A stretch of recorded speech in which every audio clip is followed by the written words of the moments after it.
الصلاۃ والسلام علیکہ یا سیدی یا رسول اللہ وعلی آلک و اصحابک یا سیدی یا حبیب اللہ۔ سامعین و ناظرین، ایک تو حق بات کی تائید کرنا، اور اگر حق بات کو غلط رنگ کے اندر پیش کیا جا رہا ہو تو اس کی تردید کرنا، یہ ہر مسلمان پر ضروری ہے۔ ایک حق بات کو واضح کرنے کے لیے بندہ ناچیز حاضر خدمت ہے۔ سوشل میڈیا کے اوپر دعوت اسلامی کے امیر حضرت پیر الیاس عطار قادری صاحب کے حوالے سے ایک کلپ گردش کر رہا ہے، استہزاء کے طریقے پر، مذاق کے طریقے پر۔ اس کا پس منظر میں آپ کو پیش کر دوں۔ پس منظر اس کا یہ ہے کہ ان کے صاحبزادے اپنے والد کا ایک بچپن کا واقعہ بیان کر رہے ہیں کہ بچپن کے اندر میں چاکلیٹ وغیرہ ریپر کے اندر بند چیز، جو بچوں والی چیز ہوتی ہے، وہ کھا رہا تھا۔ جب اس کو کھا لیا تو اس کا جو ریپر ہے جس کے اندر وہ بند ہے، اس کو میں نیچے پھینکنے لگا تو میرے والد نے مجھے روک دیا کہ بیٹا اس ریپر کو آپ نیچے نہ پھینکیں۔ تو میں پوچھنے ہی لگا تھا کہ جناب بات کیا ہے، اس کو کیوں نیچے نہ پھینکا جائے۔ یہ کلپ بھی آپ سماعت کر سکتے ہیں، انشاءاللہ میں کلپ آپ کو پیش کرتا ہوں۔ سب سے پہلے اس کلپ کا میں پس منظر آپ کو پیش کر رہا ہوں کہ اس کلپ کے اندر کیا بات ہوئی ہے۔ تو جب اس ریپر کو پھینکنے لگے تو والد صاحب نے منع کر دیا، یعنی پیر الیاس عطار قادری صاحب نے منع کر دیا کہ آپ اس ریپر کو نیچے نہ پھینکیں، اور پھر خود ہی جواب دیا کہ اس کی وجہ یہ ہے کہ اس کا جو رنگ ہے وہ گولڈن کلر کا ہے، جس طریقے سے زیور پہنا جاتا ہے سونا، اس کے کلر کا ہے، اور ساتھ ہی اس کے اندر جو ایک بات کو مد نظر رکھا گیا ہے وہ یہ ہے کہ اس رنگ کو نسبت ہے حضور صلی اللہ تعالی علیہ وسلم کی سنہری جالیوں سے، تو لہٰذا اس نسبت کا ادب کرتے ہوئے بیٹا اس ریپر کو نیچے نہیں پھینکنا ہے۔ اور ساتھ ہی انہوں نے شرعی مسئلے کی یہ وضاحت بھی کی ہے کہ یہ کوئی شرعی مسئلہ نہیں ہے، اگر کوئی بندہ اس طرح ریپر کو نیچے پھینکتا ہے تو گناہ گار نہیں ہے، لیکن یہ ان کے ادب کا تقاضا تھا۔ اب یہی بات ہے، اتنی سی بات کی ہے ادب کے حوالے سے، تو اس بات کو لے کر سوشل میڈیا کے اوپر مذاق کے طریقے پر اس کو پیش کیا جا رہا ہے کہ یہ کیسے بندے ہیں جو چاکلیٹ کھانے کا طریقہ بھی بتاتے ہیں، ریپر کے حوالے سے باتیں بھی بتاتے ہیں، تو یہ ان کی جہالت ہے۔ ایسے استہزاء کے طریقے پر کلپ بنانے والے، اس کو وائرل کرنے والے دین سے ناشنا ہیں، جاہل لوگ ہیں۔ یہ بھی میرے بچپن کا واقعہ ہے کہ میں ایک بار جو ہے وہ کوئی چاکلیٹ کھا رہا تھا، تو اس کی جو ہے نا وہ جو پنی ہوتی ہے، ریپر بولتے ہیں نا، ریپر، یہ سنہری کلر کا تھا، تو میں نے وہ کھول کے میں نے اس کو پھینکنے لگا، تو میرے سننے میں فرمایا اس کو پھینکے نہیں، تو اس میں سوال کرنے ہی لگا تو میرے سننے میں خود ہی فرمایا کہ سنہری جالیاں، تو پھر اس کے بعد سے میں رک گیا۔ تو یہ میرے سنت کی ماشاءاللہ سے میرے سنت نے یہ ذہن دیا کہ یہ سنہری رنگ کا، حالانکہ پھینکنا بھی جائز ہے، کوئی ناجائز نہیں ہے، مگر ایک ظاہر ہے کہ امیر سنت کی نظر میں وہ تصور تھا اس وقت۔ کبھی امیر سنت کو جو ہے وہ مدینہ شریف کی چادر امیر سنت جو ہے اس کو نہیں اوڑھتے۔ کہ میں ایک بات آپ کو عرض کروں کہ آپ یاد رکھیں کہ ادب کے لیے شریعت مطہرہ کی طرف سے کسی دلیل کی حاجت نہیں ہوتی ہے۔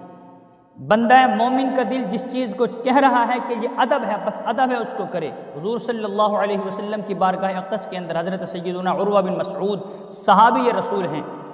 ابھی اسلام کے دامن سے وابستہ نہیں ہوئے ہیں، مشرکین کی طرف سے سفیر بن کر صلح حدیبیہ کے موقع پر آئے ہیں، اور صحابہ کرام رضوان اللہ تعالی علیہم اجمعین کا بے مثال جب ادب دیکھا، بڑے متعجب ہوئے، اور واپس مشرکین کی طرف گئے اور ان کو جا کر سارا واقعہ بیان کیا کہ آج رسول اللہ صلی اللہ تعالی علیہ وسلم کی بارگاہ سے میں ایک عجیب کام دیکھ کر آیا ہوں، واللہ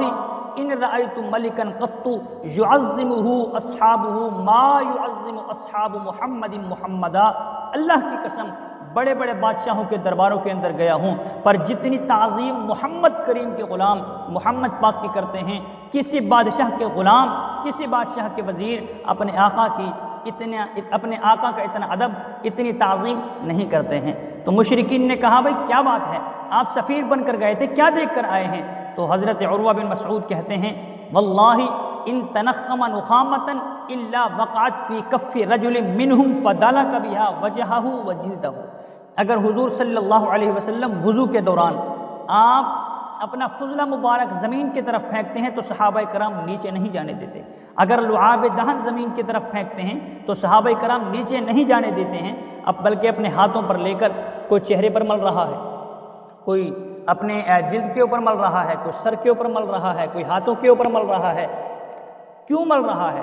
توجہ کریں، غور کریں، کیوں اس لعاب دہن کو نسبت ہمارے نبی صلی اللہ تعالی علیہ وسلم سے ہے۔ اسی طریقے سے حضور علیہ السلام جب وضو فرماتے ہیں تو وضو کے پانی کو صحابہ نیچے نہیں جانے دے رہے ہیں، کیوں؟ اس پانی کو نسبت ہمارے نبی صلی اللہ تعالی علیہ وسلم سے ہو چکی ہے۔ تو نسبت کا ادب یہ صحابہ کرام ہمیں درس دے رہے ہیں، یہ ہمیں بتا رہے ہیں کہ حضور صلی اللہ علیہ وسلم سے جس چیز کی نسبت ہو جائے وہ نسبت والی چیز پہلے تو ناقص ہوتی ہے، لیکن نسبت کی وجہ سے اس کا مقام عرفہ و اعلیٰ ہو جاتا ہے۔ اظہار تحسر کے طور پر آخر کے اندر میں ایک بات کروں کہ ادب کے اتنے دقائق کی طرف عوام کا ذہن کس طریقے سے راغب ہو کہ جب ہمارے اچھے خاصے دین سے تعلق رکھنے والے دیندار طبقے کا بے ادبی کے حوالے سے عرف کے اندر یہ ظلم عام ہو کہ ایک چھوٹے سے ریپر کا نسبت کے حوالے سے ادب تو کجا، اللہ اور اس کے رسول جل وعلا وصلی اللہ تعالی علیہ وسلم کے اسماء مقدسہ کو اشتہارات کے ذریعے چھاپ چھاپ کر اپنی سستی شہرت حاصل کرنے کے لیے دیوانوں کی نظر کر دیا جائے، چوکوں پر، گلیوں میں، سڑکوں پر سر عام اس کو دیوانوں کی نظر کر دیا جائے، بعد میں ان مقدس اسماء کا پرسان حال کوئی نہ ہو، پھر وہ ٹوٹے ٹوٹے ہو کر، ٹوٹ ٹوٹ کر، جھڑ جھڑ کر نیچے گر رہے ہوں، اسماء مقدسہ کی توہین ہو رہی ہو، تو آپ اپنے ایمان سے فیصلہ کریں اور آپ بتائیں کہ اگر دیندار طبقے کا، اگر مولوی طبقے کا اللہ رسول کے اسماء مقدسہ کی بے ادبی کے حوالے سے جب یہ ظلم عام ہو کہ اپنی شہرت حاصل کرنے کے لیے ان کو پتہ ہے کہ ہمیں چند دن کی شہرت تو حاصل ہو جائے گی، ہماری محفل کے اندر بندے تو آ جائیں گے، مگر جو اشتہار ہم نے آٹے کے ذریعے سے، لیوی کے ذریعے سے دیوار کے اوپر چپکایا ہے، اس کا بعد میں پرسان حال کون ہوگا؟ بارش کی وجہ سے، دھوپ کی وجہ سے یقیناً اس نام نے نیچے گرنا ہے۔ تو جب ایک دیندار اور مولوی طبقے کا اللہ رسول کے نام کی توہین کے حوالے سے بے ادبی کا یہ ظلم عام ہوگا تو عوام سے آپ ادب کی کیا توقع رکھ سکتے ہیں؟